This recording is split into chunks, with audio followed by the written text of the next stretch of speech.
নির্বাচনের পরে একটা সুন্দর রাষ্ট্র পাব, কিন্তু একটা মেসেজ আপনাদেরকে দিয়ে দিচ্ছি, যতক্ষণ পর্যন্ত রাষ্ট্রের পদ্ধতি সিস্টেম পরিবর্তন না হবে, শুধুই নির্বাচনের মাধ্যমে নেতা পরিবর্তন করে কখনো দেশটাকে সুন্দর করা সম্ভব নয়। প্রয়োজন হলো সিস্টেমের পরিবর্তন। আমরা 54 বছর বাংলাদেশের ইতিহাস স্বাধীনতার পর থেকে দেখলাম, কেউ 9 বছর, কেউ 12 বছর, কেউ 16 বছর ক্ষমতায় ছিল। যারা যখন ক্ষমতায় আসে তখন আমাদের সামনে একটা বড় বড় মূলা ঝুলিয়ে দেয়, বড় বড় গল্প শোনায়, আমরা ক্ষমতায় আসলে এই করব, ওই করব, সেই করব। একটা দলের মন্ত্রী তো বলতো, সন্ত্রাসী চাঁদাবাজ হাজার গজ মাটির গভীরে গেলেও সেখান থেকে টেনে বের করব। কিন্তু সেই দলটা এদেশ থেকে চলে যাওয়ার পর তাম পৃথিবী দেখলো, পৃথিবীর ইতিহাসে তারা যেই পরিমাণে সম্পদ, রাষ্ট্রের সম্পদ লুণ্ঠন করেছে, যেই পরিমাণে গুম আর খুন করেছে, যেই পরিমাণে শোষণ হত্যা করেছে, অতীতের ইতিহাসে এই পরিমাণের অপরাধ অন্য কেউ করে নাই। মুহতারাম হাজিরিন, আমাদের নিজের চোখে দেখা নতুন নতুন অপরাধের প্রবণতা যখন বাড়ে, সেই অপরাধটাকে বন্ধ করবার জন্য নতুন একটা সংস্থা তৈরি হয়। যেমন দুটি সংস্থার কথা বলি, সময় কম তো। দুর্নীতিকে ট্যাকেল দেওয়ার জন্য দুর্নীতি দমন ব্যুরো করা হলো। কিন্তু বলুন তো দেখি, বাস্তবতা হলো এই, দুর্নীতি দমন ব্যুরোর জিম্মাদার যারা, দায়িত্বশীল যারা, কিছুদিন পরে তারাই দুর্নীতিতে দেশের ভিতরে সেরা প্রমাণ হয়ে গেল। তাহলে এই অপরাধ বন্ধ হলো না আরো বাড়লো? আমাদের দেশের গুম খুন, আমাদের দেশের ছিনতাই হত্যা বন্ধ করবার জন্য র্যাপিড অ্যাকশন ব্যাটালিয়ন তৈরি করা হলো। খুন বেড়ে গেছে, গুম বেড়ে গেছে, অপহরণ বেড়ে গেছে। বলুন তো দেখি, 24-এর পরবর্তী বিগত সময়ের তাদের কার্যক্রমের ফেহরিস্ত যেটা আমাদের হাতে এসেছে, আমলনামা, তা থেকে সারা দুনিয়া জানতে পেরেছে, যেই র্যাবকে দিয়া গুম খুন সন্ত্রাসী কার্যকলাপ বন্ধ করতে চেয়েছিল, সেই র্যাব সদস্যরাই এই জাতীয় অপরাধের সাথে ডাইরেক্ট সম্পৃক্ত।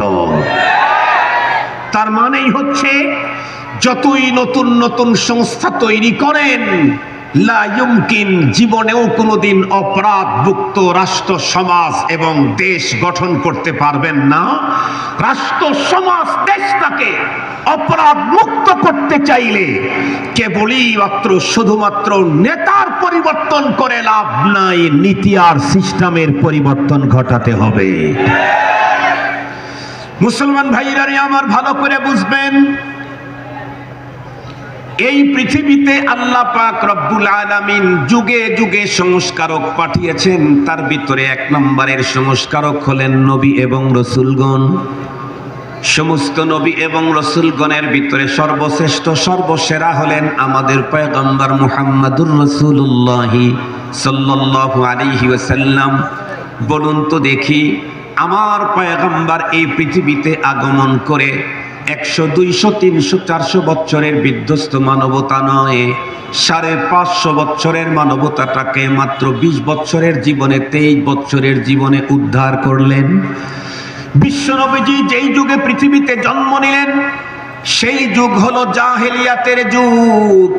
কিন্তু পয়গম্বর মাত্র 20 বছর, 23 বছরের তার বন্ধুরা আমার সংস্কার পদ্ধতিতে মানুষগুলাকে এমন পরিবর্তন করে দিলেন, পয়গম্বর নিজেই বুক টান করে পৃথিবীর মানুষের সামনে চ্যালেঞ্জ করে ঘোষণা দিলেন, খায়রুল কুরুনি করনি সুম্মাল্লাযীনা ইয়ালুনাহুম সুম্মাল্লাযীনা ইয়ালুনাহুম।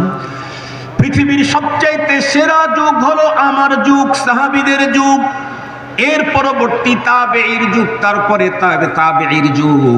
মুসলমান ভাইরা আমার, খুব ভালো করে বুঝবেন, যেই সাহাবীদের জীবন ইতিহাস পড়লে এমনটি দেখা যায়, যেই যুগের মানুষগুলা এতটাই ভয়ঙ্কর ছিল, একটা মাত্র মুরগির বাচ্চাকে টার্গেট করে 40 বছর পর্যন্ত যারা তাদের ভিতরে যুদ্ধ বিগ্রহ চালু রেখে হাজার হাজার লাখ মানুষের প্রাণহানি ঘটিয়েছিল, আল্লাহর পয়গম্বর তাদের পিছনে মেহনত করে এমনটাই পরিবর্তন করে দিলেন। মক্কাতুল মুকাররমা থেকে মানুষগুলি যখন হিজরত করে মদিনা মুনাব্বরায় চলে গেল, মদিনার লোকগুলি জীবনেও কোনোদিন যাকে দেখে নাই, শুধুই পয়গম্বর বললেন এটা তোমার ভাই বানায় দিলাম, সঙ্গে সঙ্গে তার 2টা বাগানের সবচাইতে বড় বাগানটা ভাইকে এমনি দিয়ে দিল। মুসলমান ভাইরা আমার, শুধু তাই নয়, মক্কার মরুভূমির পথে কোন নারী দিনের বেলাতেও একা একা চলার মতো কোনো সাহস তাদের ছিল না, কারণ নারীরা জানতো মক্কার মরুভূমির পথে চলতে গেলে হঠাৎ কোনো যুবকের সামনে পড়লে আমার ইজ্জত সম্ভ্রম লুণ্ঠিত হবে, আমার জীবনটাও বিপন্ন হয়ে যেতে পারে। কিন্তু আল্লাহর পয়গম্বর যেই সমস্ত মানুষদেরকে ধরে ধরে তাদের পিছনে মেহনত করলেন, তাদের চরিত্রটা এমনটাই পরিবর্তন হয়ে গেল। কোনো একজন যুবতী নারী মুরুবিবের পথে একা একাই বন্ধুরা আমার চলতে থাকলে হঠাৎ করে সামনে থেকে 2-3 জন যুবককে দেখতে পেলে তার অন্তরের পানি শুকিয়ে যেত।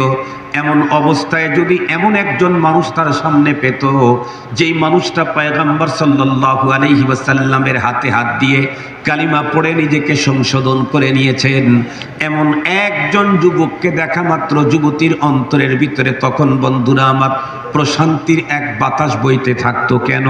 কারণ সে জানতো এই একজন মানুষ আমার সামনে থাকলে তার দ্বারায় তো আমার চরিত্র হরণ হবে না, তার উপস্থিতিতে মক্কার কোনো গুন্ডা পান্ডা আমার চরিত্র হরণ করার সাহস পাবে না। সে কথাটাই তো একজন কবি বড় চমৎকার বলে দিয়েছিলেন, दुर्फिशानी ने तेरे कतरू को दरिया कर दिया, दिल को रोशन कर दिया, आँखों को बीना कर दिया, खुद न थे जो राह पर औरों के हाथी बन गए, क्या नजर थी जिसने मुर्दू को मसीहा कर दिया। मुसलमान भाई खूब ভালো করে বুঝবেন, এখন কথা হলো হুজুর 500-550 বছরের বিধ্বস্ত মানবতা